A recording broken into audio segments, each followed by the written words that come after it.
gtfm.com.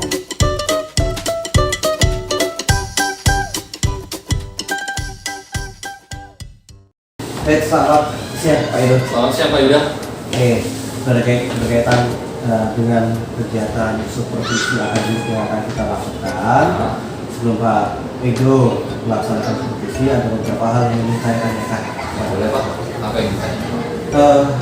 Pertama, dalam kegiatan pembelajaran yang akan Bapak Edo sampaikan, tujuan pembelajarannya apa? Sebelum saya jelaskan tujuan pembelajaran, materi yang akan saya supervisi adalah materi getaran dan gelombang. Tepatnya adalah materi tentang getaran, itu di kelas 8. Nah, untuk tujuannya sendiri, otomatis karena materi tentang getaran, anak-anak menjelaskan apa itu getaran. Yang kedua nanti anak-anak menganalisis dan menyimpulkan hubungan antara frekuensi dan periode pada getaran, tepatnya pada batu sederhana. Nah, setelah itu nanti juga anak-anak melakukan percobaan terkait getaran melalui batu sederhana. Seperti itu Pak. Berkaitan dengan tujuan itu, kira-kira strategi apa yang sudah Pak Edo siapkan? Strategi apa yang saya siapkan, yang pertama itu yang pasti metode pembelajaran ya Pak. Jadi metode pembelajaran yang saya gunakan itu adalah metode discovery learning atau DL dengan variasi nanti itu adalah seperti yang sekolah kita biasa laksanakan itu flipped classroom. Jadi saya sebelumnya saya memberikan anak-anak itu video pembelajaran, modul pembelajaran atau PPT pembelajaran terkait materi yang akan diajarkan nantinya, itu tentang getaran. Kemudian nanti setelah anak-anak diminta belajar di rumah, kemudian anak-anak datang ke sekolah, itu kita laksanakan proses pembelajaran. Nah, karena anak-anak sudah belajar di rumah, otomatis kurang lebih anak-anak sudah mengerti. Jadi di sekolah nanti hanya mengulas sedikit-sedikit saja dan melakukan kegiatan praktikum. Kegiatan praktikum tentang batu sederhana, kemudian dengan langkah-langkah discovery learning. Kemudian setelahnya anak-anak saya dampingi apabila ada yang kurang paham, kemudian saya sedikit memberikan terkait evaluasi pembelajaran di hari itu. Jadi evaluasinya itu mungkin dalam bentuk tugas atau PR. Kira-kira dari tujuan dan strategi yang sudah dipersiapkan tadi, Ya. Untuk area pengembangan diri yang ingin Pak Edo capai itu ya Pak? Sebelum saya menjelaskan yang ingin saya kembangkan, yang ingin saya capai, saya pertama mengucapkan terima kasih dulu kepada Pak Yuda selaku mentor saya di sini, selaku guru IPA, yang mana Pak Yuda sendiri menjelaskan kepada saya bahwa proses pembelajaran itu tidak hanya mengajar di depan kelas saja, ternyata ada diferensi konten, ada diferensiasi proses maupun diferensi produk. Jadi setiap anak itu bisa menghasilkan proses pembelajaran yang berbeda-beda. Jadi seperti itu. Jadi konten di sini saya mengembangkan ada konten buka video pembelajaran, kemudian ada modul pembelajaran yang mana mungkin anak-anak ada yang belajar melalui video, suka video saja, visual, ada juga yang suka membaca saja. Jadi seperti itu Pak. Kemudian prosesnya nanti ada bervariasi proses dalam proses pembelajaran seperti itu pada anak-anak. Bagaimana nanti anak-anak ada yang belajar menggunakan video, mungkin ada belajar menggunakan praktikum dan sebagainya. Ini kontennya juga nanti akan dihasilkan berbeda-beda. Jadi yang ingin dikembangkan dari saya nanti di sini adalah proses pembelajarannya seperti itu Pak. Jadi proses pembelajaran yang Pak Yuda sampaikan sama saya itu merupakan hal baru bagi saya. Yang biasanya saya ngajar di depan kelas, buat PPT, terus menjelaskan kepada anak-anak peserta praktikum biasa, tapi ternyata bisa dikembangkan lagi di sini, bisa kontennya, bisa prosesnya itu sendiri, bisa juga produknya seperti itu. Jadi yang dikembangkan di sini saya yang pertama adalah kontennya Pak, konten pembelajaran yang bisa anak-anak bagi ternyata, tidak hanya satu konten saja. Mungkin itu yang bisa membuat anak-anak dulu dengan adanya diferensiasi ini mungkin sedikit lebih fresh seperti itu. Baik, tadi materinya adalah getaran dan gelombang. Iya. Secara spesifik materi yang diajarkan pada kegiatan pembelajaran ini adalah Materi getaran. getaran ya, spesifiknya getaran. Kira-kira menurut Pak Edo sendiri, apa pentingnya kompetensi itu sih? pentingnya kompetensi tentang materi getaran. Yang pertama berkaitan dengan kehidupan sehari-hari itu anak-anak mengenal getaran. Ternyata getaran itu salah satu contohnya itu adalah gempa yang terjadi pada bumi kita atau di kehidupan sehari-hari kita terjadi gempa. Jadi dengan belajar itu, wah ternyata gempanya adalah getaran. Kemudian anak-anak ada yang bermain gitar, mengerti gitar, oh ternyata itu adalah berkaitan dengan materi getaran. Jadi anak-anak setidaknya mengetahui oh jenis-jenis getaran dan getaran yang terjadi dalam kehidupan sehari-hari. Mungkin seperti itu. Nilai yang paling relevan untuk dikembangkan dalam kegiatan pembelajaran ini? Nilai yang relevan ya Pak. Kalau berdasarkan kecil 15 sekolah kita biasa gunakan, itu yang pertama adalah community, yaitu anak-anak bisa melakukan kegiatan percobaan yang mana dari kegiatan tersebut bisa meningkatkan kerjasama, Kolaborasi ya kolaborasi Pak. Oke. Sikap siswa yang Bapak harapkan dalam kegiatan pembelajaran ini ingin dicapai? Sikap siswa yang saya sampaikan yang pertama bahwa anak-anak memiliki daya juang dalam melakukan kegiatan pembelajaran ini, yang mana nanti anak-anak diminta untuk melakukan kegiatan percobaan. Dari itu terlihat, oh saya harus melakukan kegiatan ini selain mereka melakukan kerjasama, harus menyelesaikan LKPD yang diberikan kepada anak-anak. Jadi anak-anak ada daya juang yang menyelesaikan. Terima kasih. Selanjutnya untuk tahap persiapan, Pak Edo mempersiapkan apa saja? Untuk tahap persiapan ini, yang pertama udah pasti saya menyiapkan LKPD karena kegiatan ini itu melakukan kegiatan percobaan. Itu yang kedua, otomatis saya juga membuat video pembelajaran karena di sini saya ingin buat referensi konten. Kemudian saya juga membuat modul pembelajaran supaya anak-anak nanti tidak hanya belajar dari visual saja, jadi menggunakan saja, tapi juga melalui proses membaca seperti itu. Nah, menurut Pak Edo dalam kegiatan pembelajaran ini, pengetahuan prasyarat apa yang harus dimiliki? Untuk prasyarat, karena materi tentang getaran dan gelombang, tepatnya materi tentang getaran, otomatis anak-anak harus mempunyai materi prasyarat tentang gaya berusaha, karena dari materi ini setidaknya anak-anak sudah tahu konsepnya. Gimana cara Pak Edo untuk memotivasi peserta didik? Memotivasi peserta didik ya, untuk memotivasi peserta didik ini saya akan menerangkan kepada anak-anak tentang manfaatnya belajar materi getaran ini, bahwa manfaatnya yang bisa kita temukan sehari-hari. Seperti saya jelaskan tadi, ada materi gempa, ternyata ada materi gitar, itu ternyata berkaitan dengan materi getaran seperti itu. Baik, dalam alat bantu Pak Edo nanti ketika belajar apa saja sudah disiapkan? Alat bantu udah pasti statif dan proses percobaan ya Pak. Selain itu nanti mungkin saya menggunakan Google Classroom medianya. Saya itu menggunakan LCD atau PPT yang biasa kita akan tampilkan di kelas seperti itu. Baik, Pak Edo, semoga sukses dalam kegiatan pembelajaran sekali. Sukses selalu, mudah-mudahan apa ya Pak Edo cita-citakan bagi anak-anak kita sungguh bisa tercapai. Amin. Baik. Terima kasih Pak Edo atas Terima kasih Pak Edo. Ya, sampai jumpa lagi. Semoga sukses.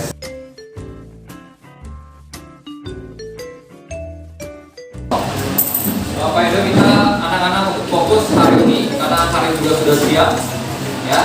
Jadi diminta untuk fokus untuk kerjasamanya supaya kegiatan pembelajaran kita hari ini juga bisa selesai tepat waktu.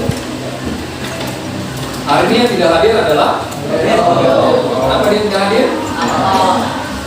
Apa? Jadi kita minta keterangan. Kemarin juga hari apa itu juga hadir. Kenapa dia tidak hadir ya?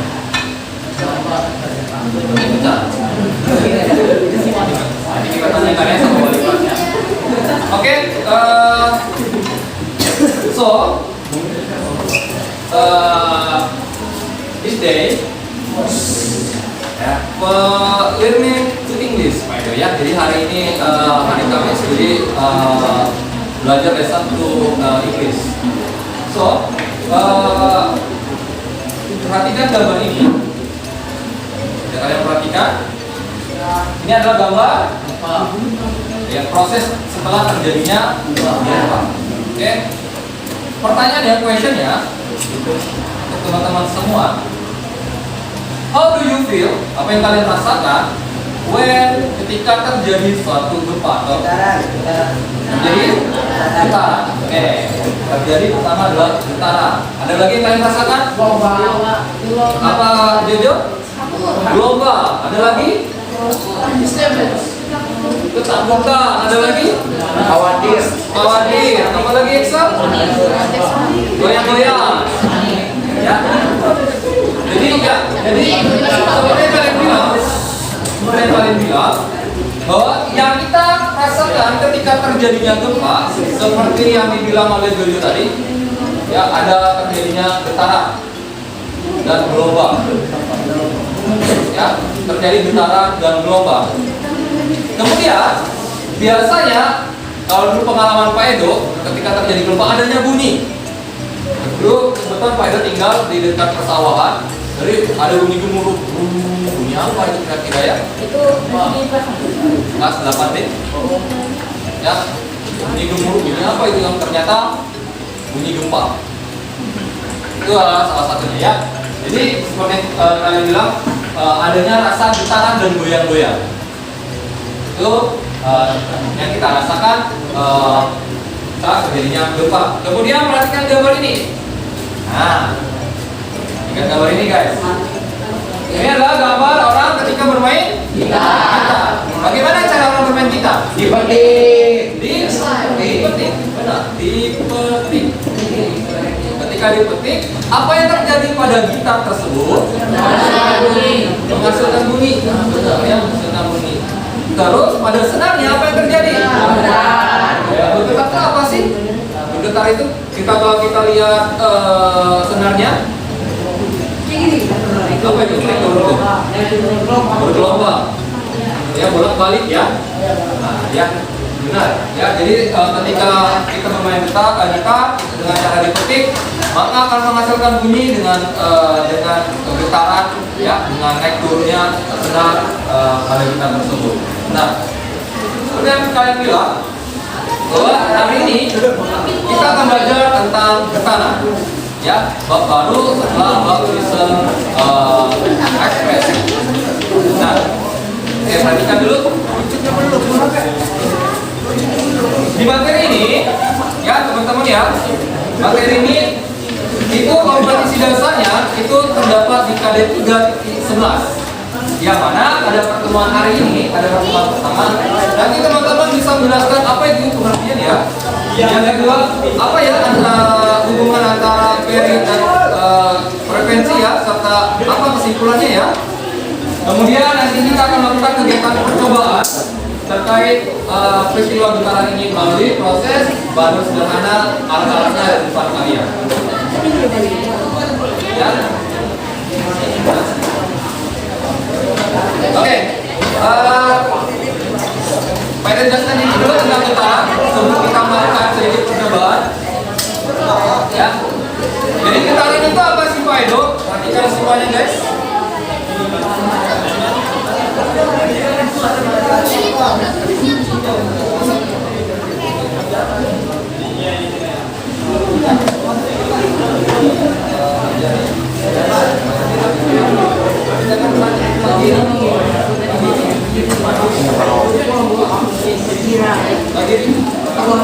Bisa pindahkan.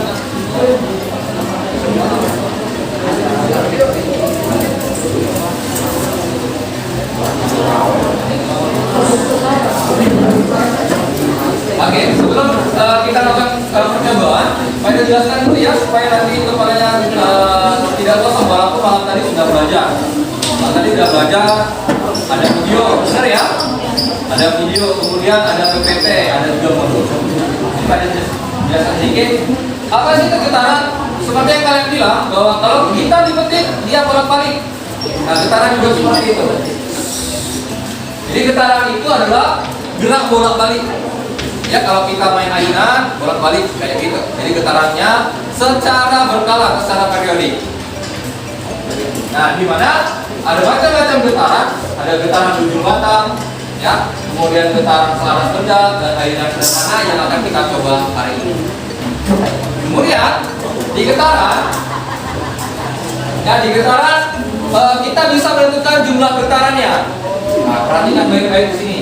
Untuk menentukan jumlah getaran, ya, teman-teman harus perhatikan dulu titik awalnya di mana. Contoh, misalnya titik awalnya di A, kita menghitung satu getaran, maka akan kembali titik semulanya.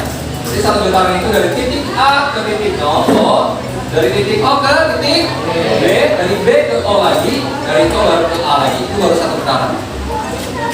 Ya, jadi kalau A ke O ke B berarti berapa getaran? Dari A ke O ke B sama. Benar ya. Jadi dia baru menempuh setengahnya. Kayak gitu. Itu adalah cara untuk menghitung getaran pada ayunan sederhana. Nah, nanti getaran ini juga kalian akan mengenal yang namanya period sama frekuensi. Ada yang tahu period itu apa? Raise your hand. Period. Yes. Ya, tensa.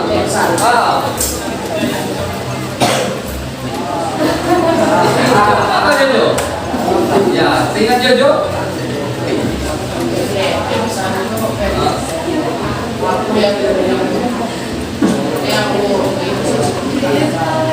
Ya, waktu yang diperlukan untuk menghitung satu getaran, kata Jojo ya, benar ya? Satu getaran atau satu getaran. Jadi period itu adalah waktu yang diperlukan untuk menghitung satu getaran. Kita berikan. Kedua, frekuensi. Raise your hand. Iya, Rahel. Kebalikan dari periode, apa tuh jadinya? Jadi waktu yang diperlukan untuk satu getaran. Kalau frekuensi,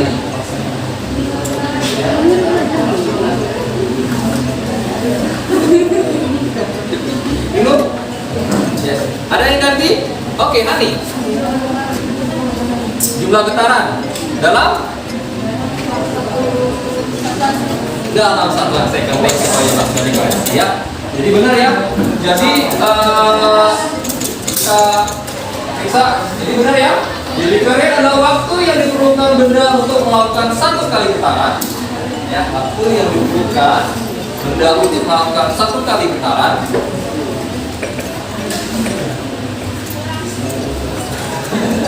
Ya.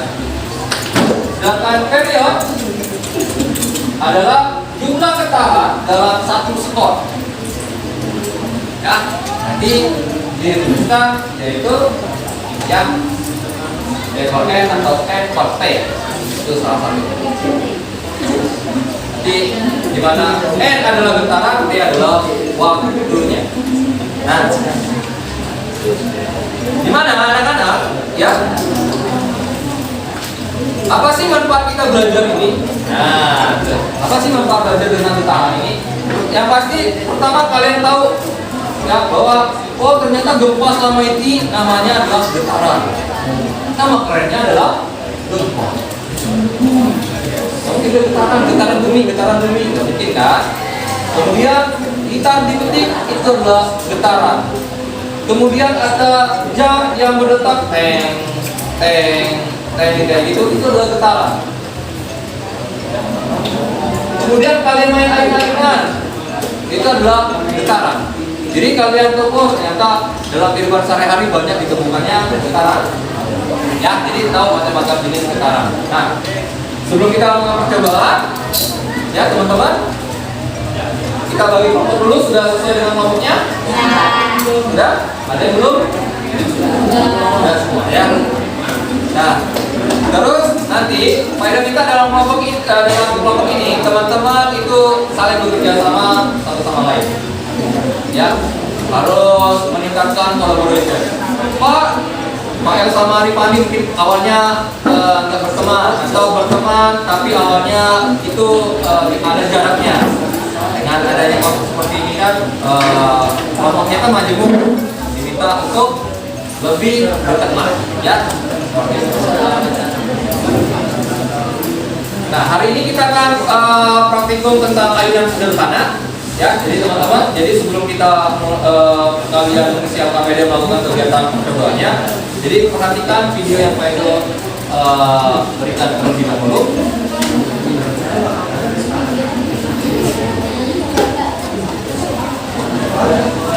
Oke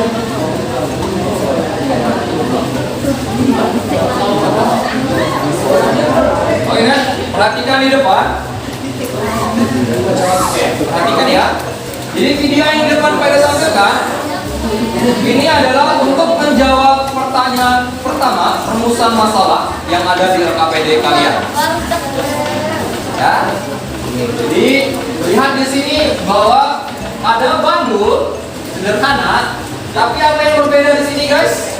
Ukuran talinya atau panjang talinya. Nah, ya tingginya ya. Atau panjang talinya berbeda-beda. Nah, berdasarkan hal ini, kira-kira rumusan masalah berdasarkan video ini apa yang akan kalian tanyakan? Ini rumusan masalahnya ya. Oh, ini rumusan masalahnya ya. Kita perhatikan video ini ya.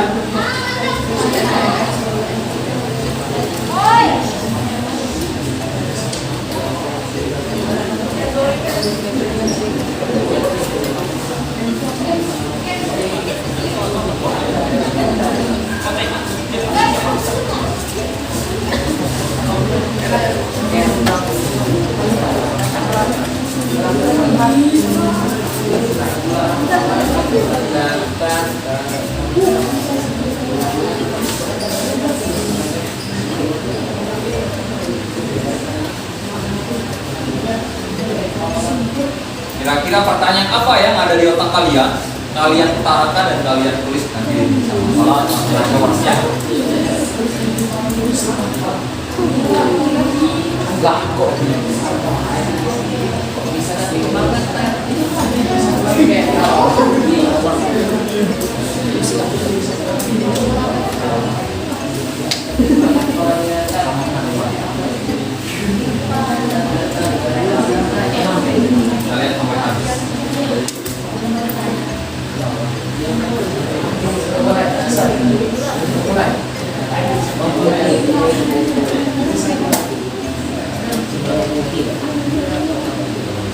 Oke, ternyata kembali menjadi satu. Nah, sudah ada pertanyaan di kepalanya? Sudah. Oke. Pertanyaan tersebut silakan kalian utarakan atau kalian sampaikan, kalian tuliskan di rumusan masalah yang ada di LKPD. Setelah itu, nanti rumusan masalahnya dulu ya. Setelah itu teman-teman langsung melakukan kegiatan percobaan, ya, menggunakan bandul sederhana berdasarkan LKPD yang mereka berikan. Kemudian baca langkah-langkahnya ya. Langkah kerja yang kalian yang ada di LKPD kalian baca, kalian ikuti, terus kalian laksanakan. Kemudian hasil yang kalian tulis, ya hasilnya. Hasil waktunya berapa ya? Kalian catat di sana. Ya, yuk. Oke, hitungan 3, 2, 1, silakan dikerjakan.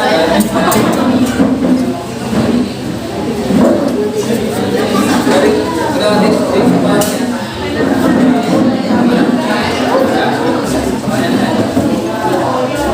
iya, pertanyaan.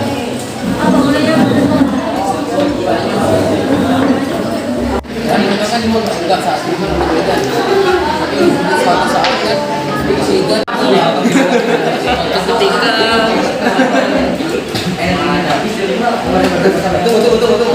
bisa Ada pertanyaan? Ada. Sudah tutup video itu kita jawab tadi.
selesai semua. Ada satu kelompok yang masih dalam proses pengambilan. Oke, kita dengarkan dulu presentasi dari salah satu kelompok kita. Ya, dari Jojo terlebih dahulu. Ya, itu ada perwakilan Jojo. Silakan nanti siapa yang ingin menjelaskan Jojo atau Excel? Ini Jojo ya. Boleh, Jojo dan Excel boleh maju ke depan. Ya, yang lain mau didengarkan penjelasan teman-teman kita buktikan apakah hasilnya sama dengan kalian yang teman-teman kelompok lain kerjakan ya. Hai guys. Tahu pada semua ya. Aku dari kelompok 4 ingin mempresentasikan hasil penilaian kami. Yang pertama, kita di awal kita menyaksikan sebuah video, yaitu video bandul yang banyak tapi ukurannya berbeda-beda. Panjang talinya maksudnya berbeda. Jadi menurut identifikasi dari kami ada 2 pertanyaan dari kami yang masih bingung. Jadi yang pertama, kenapa bola yang sudah menyatu bisa kembali beraca? Yang kedua, kenapa perbedaan panjang tali bisa mempengaruhi periode? Tadi 15 cm, 10 waktunya adalah 8 meter. Dan waktu untuk satu kali bergetarnya adalah 0,8 meter. Dan jumlah getaran dalam 1 sekunnya adalah 1,25 meter. Yang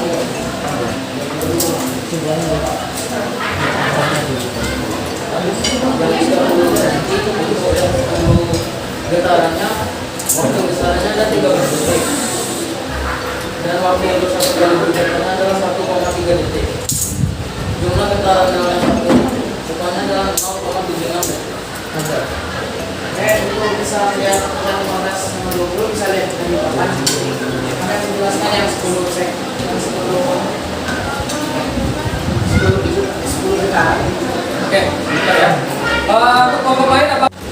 Bagian nomor 20 yang 15 cm. 15 cm, ya. Getarannya 20. Oke, panjang kali 15, getarannya 20, hasilnya? Oke, berarti waktu untuk satu kali getarannya 0,93, jumlah getaran dalam 1 ton ternyata 1,9 juga. Oke, sama ada kelompok lain yang sama? Tidak ada? Baik ya, itu adalah hasil dari kelompoknya rombongan Jojo dan Excel, kelompok 4 terkait hasil pengamatan getaran bandul. Ya, ternyata walaupun kelompoknya berbeda, ternyata ada hasil yang sama. Kira-kira apa yang menyebabkan hasilnya sama, Pak Edo? Ada tahu? Apa? Hitungannya sama. Oke, ada lagi? Ya, Jojo. Pas ngangkatnya ukurannya mungkin pas-pas sama gitu. Pas ngangkatnya ukurannya pas-pas sama. Ngangkatnya gimana? Ya, ngangkat coba ya. Oke, ya. Apa ini yang diangkat kayak Rizkia? Boleh lihat Rizkia? Ada yang setengah, ada yang pada sampai ke atas. Jadi nama yang diangkat Rizkia dari jarak kayak gini itu namanya adalah simpangan. Ya, simpangan. Kita tahu amplitudo, simpangan terjauh ya. Amplitudo, simpangan terjauh. Jadi kelompok dampak untuk getaran, jumlah getaran 20 panjang kali 15, ternyata simpangannya sama walaupun orangnya berbeda. Jadi kalau simpangannya sama, kalinya sama, ternyata waktu dan jumlah getarannya dalam satu kali bergetar itu sama. Oke, paham ya? Oke, next, lanjutkan. Getaran dengan panjang 15 cm dan 30 cm. Ini kami ambil hasil dari percobaan yang sebelumnya. Jadi dari 15 cm untuk satu getarannya 0,8 dan yang 30 cm untuk masuk getaran yaitu 1,3. Ingat ya. Satuan jangan lupa ditulis ya guys. Ya, lanjut. Second ya. Lanjut. Hasil yang kedua. Berapa jumlah getaran yang terjadi dalam satu satuan pada panjang dari 15 cm dan 30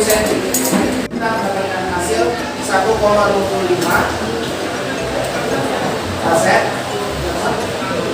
dan yang 30 cm kami menggunakan 0,76 kaset.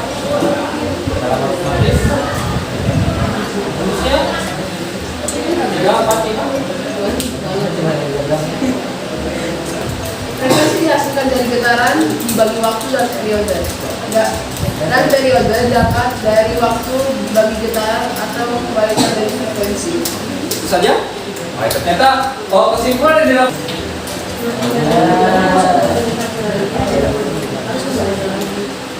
semakin panjang talinya, ya ternyata ngambilnya dari tali ya. Ternyata kita dapat kesimpulan baru lagi kali itu kan dengan syarat panjang tali harus sama. Oh ternyata di sini kalau semakin panjang talinya, ternyata frekuensinya akan semakin kecil, periodenya semakin besar. Ternyata kelompok ini dapatnya seperti itu ya. Ternyata beda-beda ya. Seperti itu. Ya, silakan dulu kelompoknya ngomong. Kelompok ini, kelompok dua,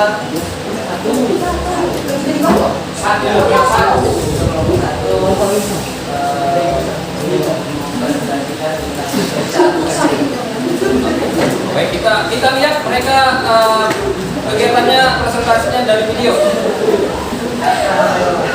Ada jelasin boleh ya?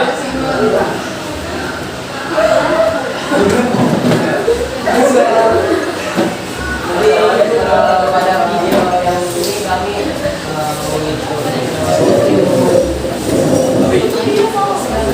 menghitung waktu sesuai dengan 5 getaran untuk getaran sesuai dengan getaran yang ditentukan.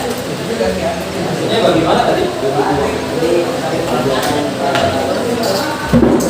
Di angka PD ditentukannya beberapa getaran dan kami melakukan beberapa waktu. Baik ya, kita lihat lagi.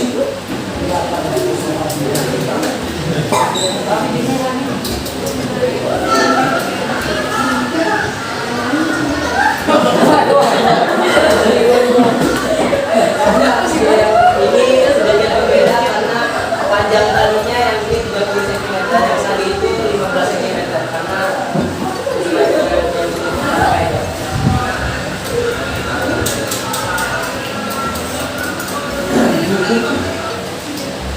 Lagi ya.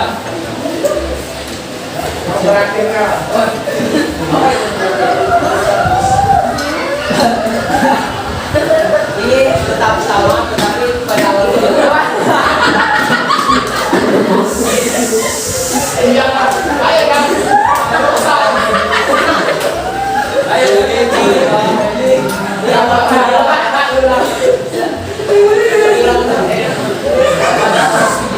abaikan medium. ini tetap sama juga kemudian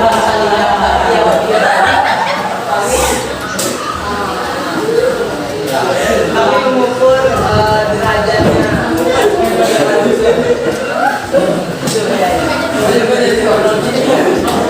Jadi ini pada tegaskan ya. Jadi beda videonya tadi. Kalau tadi rombongan Dava itu tidak mengukur derajatnya. Ya kali ini dia mengukur derajatnya. Derajat itu apa tadi?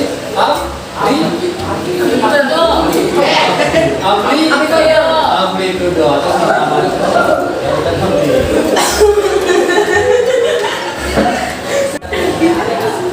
Baik, kita beri aplaus dulu.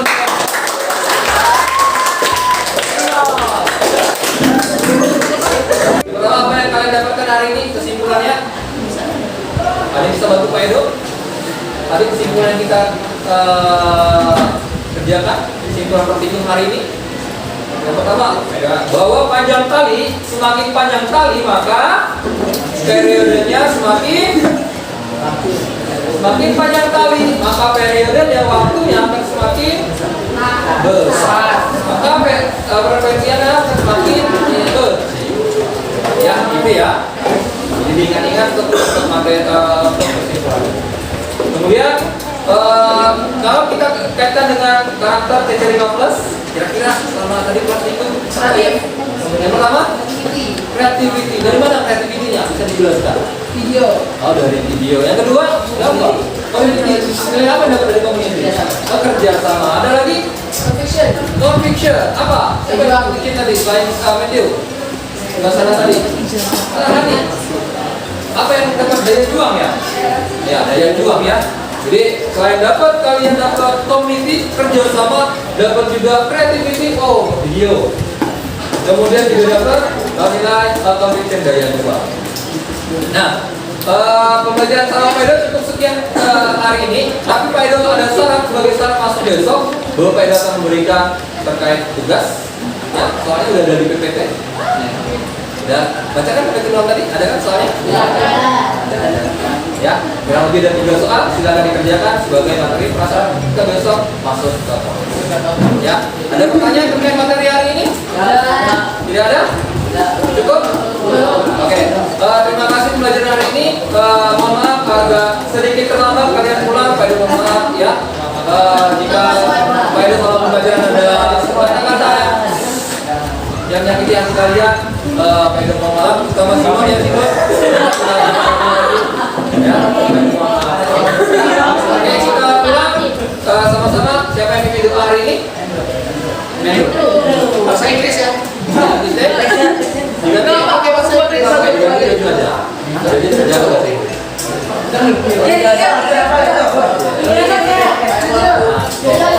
Stand up, please.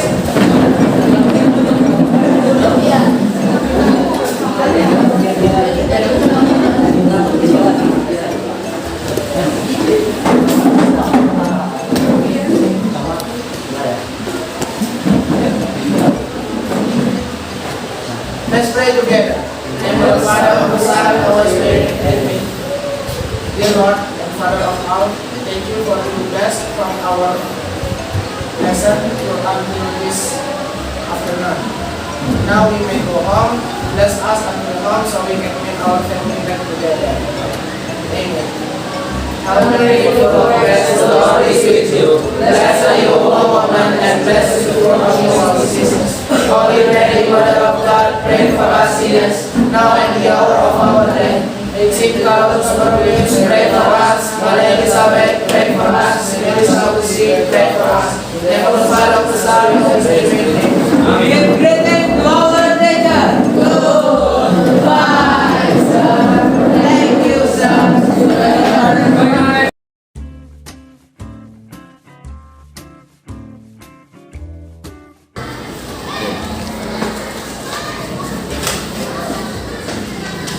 Selamat pagi Pak Edo. Selamat pagi Pak Yuda.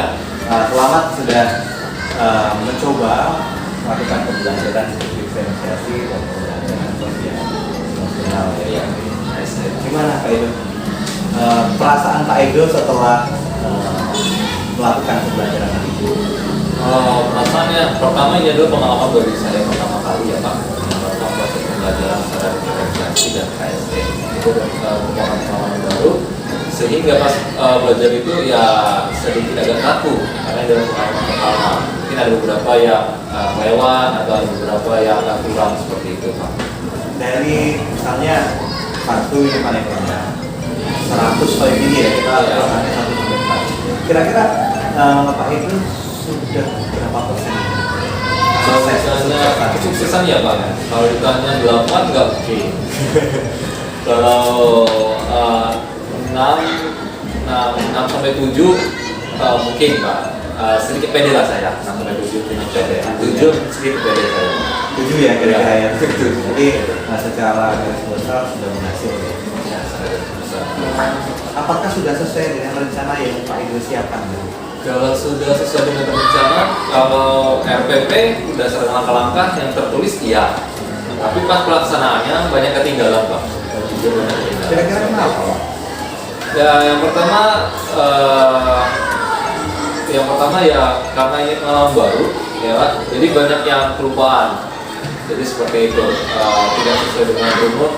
Kemudian ada yang kebalik seperti itu Pak. Mungkin saya kurang persiapan aja seperti itu Pak. Dari hati Pak Edo nih ya? Ya. Sudah puas atau belum? Sejujurnya belum. Kalau ada kesempatan lagi saya pengen ulang lagi. Yang belum kira-kira bagian apa? Yang belum pertama itu adalah bagian pembukaan di awal. biasanya waktu pernah ada sosialisasi dari Bapak dan Pak Yohan ya, bahwa ada KSP itu kan KSP. Pembelajaran itu biasanya diawali dengan adanya kesepakatan kelas. Itu saya tidak ada kesepakatan kelas di awal pembelajaran seperti itu. Jadi langsung sedikit menjelaskan tentang materi yang akan dipelajari seperti itu. Sedikit sekali memotivasi anak-anak mendekati materi sebelumnya. Ini sedikit sekali. Kemudian pembelajaran tentang gitaran, kemudian masuk ke gitaran, proses praktikum. Nah, nanti di terakhir kurangnya penguatan dari saya. Kemudian kurangnya refleksi seperti itu. Jadi Pak itu katakan kesepakatan kelas ya, Iya. belum melaksanakan membuat bersama tentang kesepakatan kelas. Dari yang dilakukan, ini kan artinya dalam kegiatan pembelajaran ini kan tidak ada kesepakatan kelas yang disepakati bersama. Apakah itu mempengaruhi dari tujuan pembelajaran yang sama?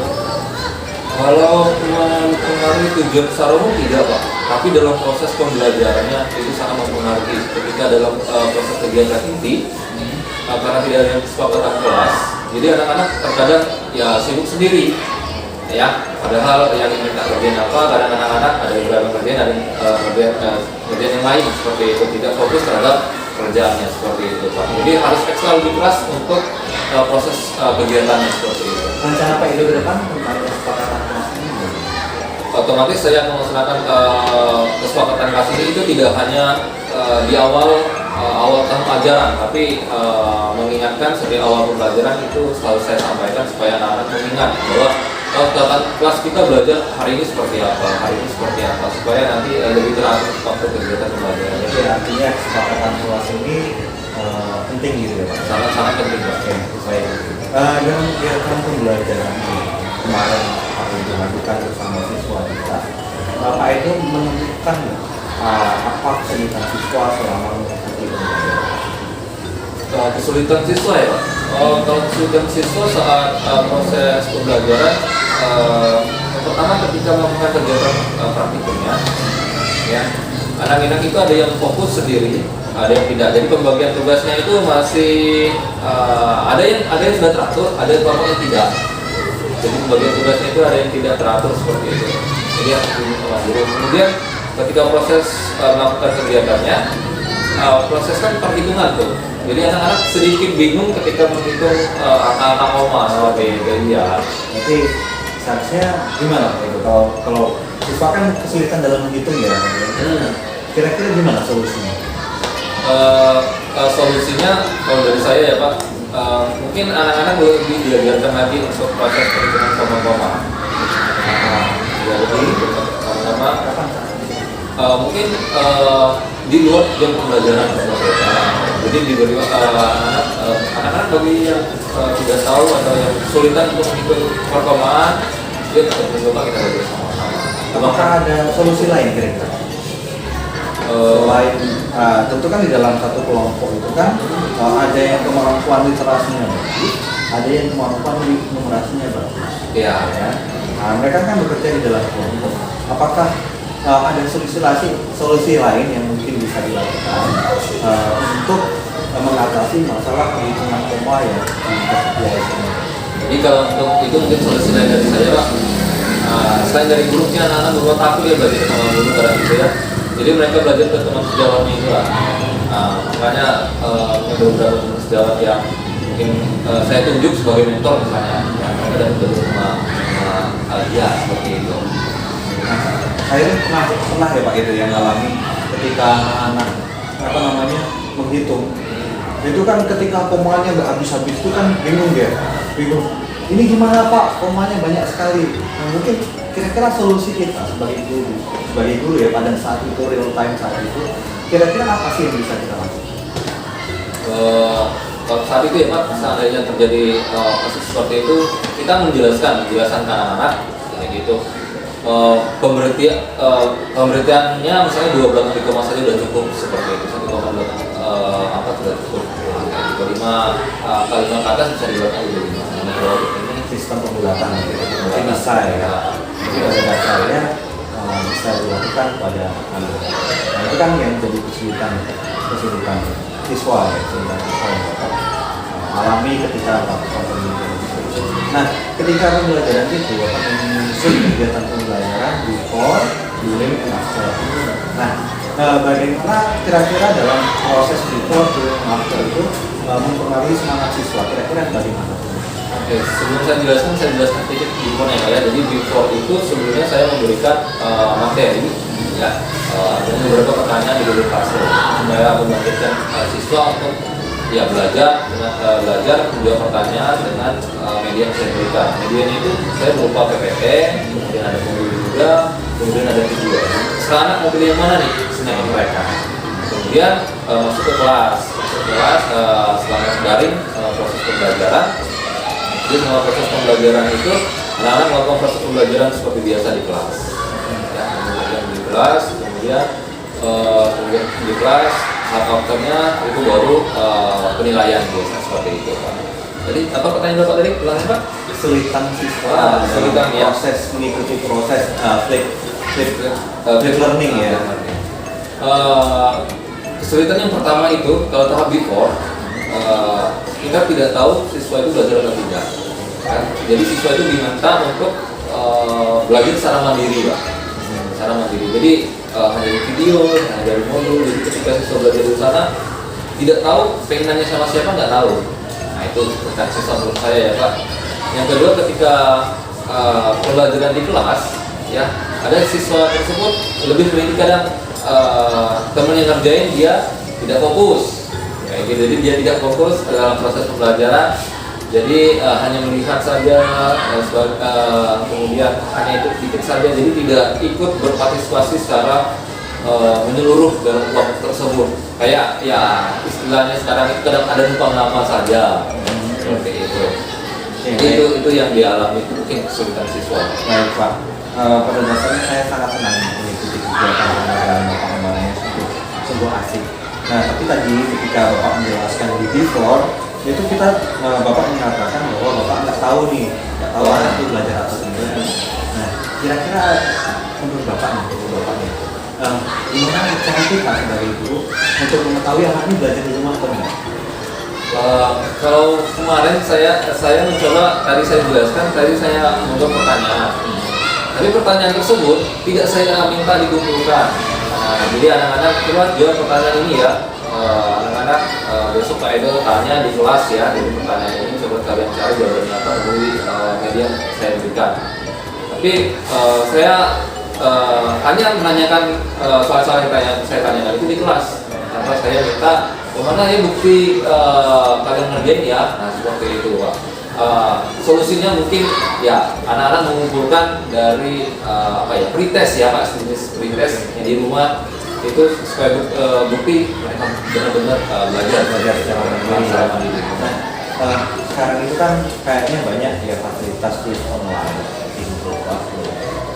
Quiz bagaimana itu bisa mengenali atau menunjang? Nah, kira-kira bisa nggak menunjang kegiatan pembelajaran Bapak di saat before classroom? Ya itu sangat menunjang Pak. Gimana? Jadi kira-kira bisa nggak mengatasi solusi yang tadi? ya mungkin ada beberapa anak itu sulit ya Pak, malas untuk menulis. Ya dengan adanya kayak Google Classroom, dengan Quizzes itu bisa membantu anak mengerjakan tugas yang kita berikan, pretest yang kita berikan, kemudian sambil bermain juga seperti itu. Jadi lebih asik. Ya. Jadi pada dasarnya Pak Edo itu sudah saya senang sama Pak Edo Pak menjadi role model juga bagi saya. Bagaimana Pak Edo tahu nih ya kendala siswanya apa, sudah punya strategi rencana ke depan untuk mengatasi masalah tadi yang timbul. Itu masalah dari siswa ya. Iya. Sekarang dari Pak Edo sendiri, Pak Edo merasa ada hal yang kurang atau hal yang mengganjal atau mungkin bisa kita katakan kesulitan Pak Edo ketika melaksanakan proses pembelajaran baik before, during maupun after, ataupun ketika melakukan praktikum ataupun ketika melakukan presentasi seperti itu, apakah ada kesulitan sendiri yang Pak Edo rasakan? Yang pertama kesulitan ya Pak, di tahap before otomatis biasanya kalau menggunakan banyak media otomatis saya menggunakan banyak media, jadi membutuhkan waktu yang sedikit lama daripada biasanya. Itu cara hukumnya, media yang digunakan pembelajaran. Kemudian ketika proses pembelajaran, saya terkadang itu di awal pembelajaran itu agak gimana ya bilangnya, agak kaku, agak kaku. Terus sedikit agak lupa karena di awal kayak gitu ya, jadi kaku, dia agak lupa singkat-singkat dalam proses pembelajaran langkah-langkahnya. Jadi kadang terbalik-balik itu yang saya alami sih. Kemudian kalau sudah masuk tahap pembelajaran, karena sudah terbiasa, sudah agak lama, jadi agak terbiasa, sudah mulai bisa menyesuaikan diri seperti itu Pak. Jadi kemudian tahap refleksi, tahap prestasi ini penguatan. Nah, terakhir itu karena kita terkejar dengan dengan waktu, dikejar dengan waktu, kadang kelupaan penguatan, terus menarikan kesimpulan, kemudian ada refleksi, itu kadang-kadang kelupaan karena waktunya gitu, terasa dikejar waktu. Jadi manajemen waktunya sih Pak dari saya sendiri yang saya alami seperti ini. Nah, kembali lagi yang Pak Edo sampaikan.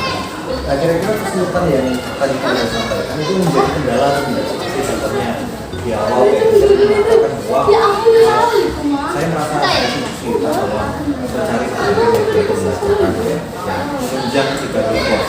Apakah itu menjadi kendala Pak Edo? Sulit ya, tapi apakah itu menjadi hambatan untuk Pak Edo atau tidak? Kalau before tadi itu tidak menjadi hambatan Pak. Karena mungkin hanya waktunya saja yang sedikit lama ya.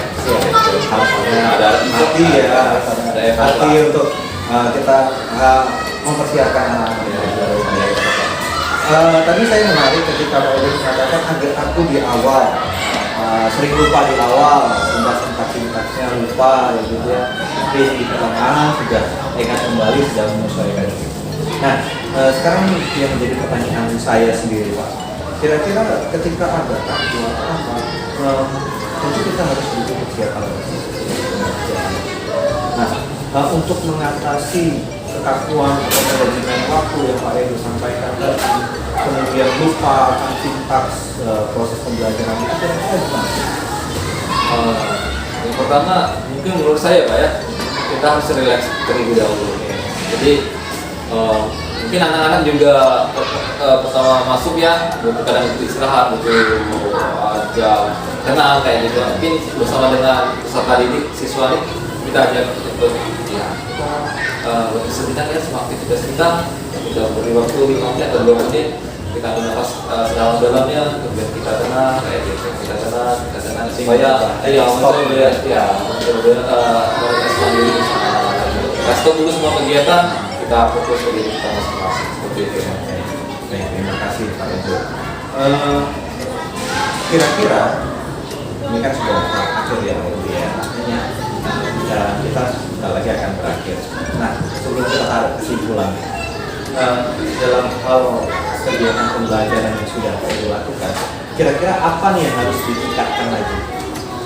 Oke, sebentar ya Pak. Yang pertama otomatis itu ya percaya diri saya. Nah, ya. Yang kedua terbiasa melakukan kegiatan pendahuluan dengan baik. Jadi kalau sering melakukan kegiatan pendahuluan seperti itu jadi terbiasa. Jadi belajar untuk relax ya, karena peserta didik itu merupakan ya siswa kita kayak gitu kan, bukan orang yang lebih dari kita, jadi kayak gitu. Jadi biasaan seperti itu. Nah, kira-kira nih dari 10 pembelajaran ada yang ditingkatkan proses pembelajaran. Proses pembelajaran ada Pak. Yang pertama manajemen diri. Jadi bagaimana kita mengatur diri kita ya untuk mengatur anak ini bagaimana. Kemarin waktu proses pembelajaran dan satu kelompok ya kayak terbayangkan sama saya waktu setelah pelajaran, mari saya ini ya pas pilihan mereka agak ketinggalan daripada teman-teman yang lain seperti itu. Jadi harus menajukan diri supaya ya membagi waktu sama kelompok itu sama rata seperti itu, tidak membeda-bedakan kelompok 1, kelompok 2, kelompok 3 kayak gitu. Dari kita ada yang juga kita itu misi Bapak ya, Bapak lakukan untuk perbaikan. Nah, kira-kira kapan Bapak mau mencoba mencoba memperbaiki apa yang sudah menjadi catatan Pak Edo sendiri tadi ya? Kalau sekarang mungkin tidak bisa karena lebih ujian ya Pak. Jadi mungkin diajaran tahun ajaran baru nanti akan saya coba. Karena sangat menarik proses pembelajaran ini Pak, diferensiasi hingga perbedaan konten, kemudian perbedaan produk. Ternyata perbedaan produk itu bisa dilaksanakan seperti itu. Jadi presentasinya tidak hanya lewat video, lewat foto, infografis, PPT dan sebagainya. Sangat menarik Pak. Oke, baik. Nah, kira-kira dalam proses perbaikan pembelajaran nanti ada nggak orang yang bisa membantu Pak Edo untuk apa ya namanya istilahnya ya, membantu Pak Edo dalam misalnya menjadi observer atau menjadi teman sharing ketika menyusun proses pembelajaran, kira-kira ada nggak? Kalau ditanya ada ya ada. Pertama itu kan rekan sejawat serumpun Pak Yuda, satu saya juga di sini. Udah ada guru scan, jadi ada saling sharing seperti itu. Terus mungkin ya guru-guru yang sudah lebih berpengalaman dari saya, bagaimana mengambil waktunya, bagaimana dialog pembelajaran itu seperti itu. Nah, sekarang kembali lagi ya, saya ingin menegaskan kembali Pak Edo. Tadi Pak Edo mengatakan bahwa saya bisa, guru scan bisa, atau guru-guru yang tidak serumpun pun bisa ya, bisa membantu. Nah, sekarang Pak Edo sendiri punya target nggak? Artinya, saya lebih baik nih besok ketika saya memulai pembelajaran itu, saya harus ada persiapan. Ya, ada target. Nah, jelas kalau kegiatan pembelajaran kan kita tidak bisa melakukan dalam waktu dekat karena anak-anak sudah selesai pembelajaran semester 2 ini, sudah ulangan akhir, besok juga langsung libur masuk ajaran baru ya. Kira-kira gimana? Targetnya ya Pak? Targetnya mungkin di awal proses pembelajaran saya ingin memotong proses pembelajaran ini lagi ya. Lagi dengan bantuan nanti Bapak Ibu seperti Pak Yuda, Ibu Sulpun dengan mereka, saya tanyakan dulu seperti itu. Jadi targetnya yang mungkin di awal proses pembelajaran saya akan menerapkan pembelajaran diferensiasi dan KSP. Terima kasih Pak Edo. Pada dasarnya saya juga senang sama Pak Edo. Saya juga belajar dari Pak Edo, dari proses pembelajaran yang Pak Edo lakukan, dari refleksi singkat yang Pak Edo lakukan barusan ya, sudah menemukan solusi sendiri. Terima kasih, sangat luar biasa Pak Edo. Nah, mudah-mudahan saya boleh ikut ketika Pak Edo besok mulai mempersiapkan kegiatan pembelajaran atau bahkan masuk ke kelas. Saya boleh ikut Pak Edo, mau melihat kembali kegiatan pembelajaran Pak Edo. Saya sangat tertarik ya, sungguh luar biasa. Sangat luar. Terima kasih Pak Itu Edo. kan dari Bapak juga senang karena masukan, karena ya seperti saya bilang tadi hal baru, jadi senang aja ya menemukan hal yang baru. Ya, siap. Baik, terima kasih Pak Edo. Sukses selalu, semangat untuk tahun depan. Kita saling berbagi ya Pak Edo. Mari. Terima kasih Pak. Mari Pak.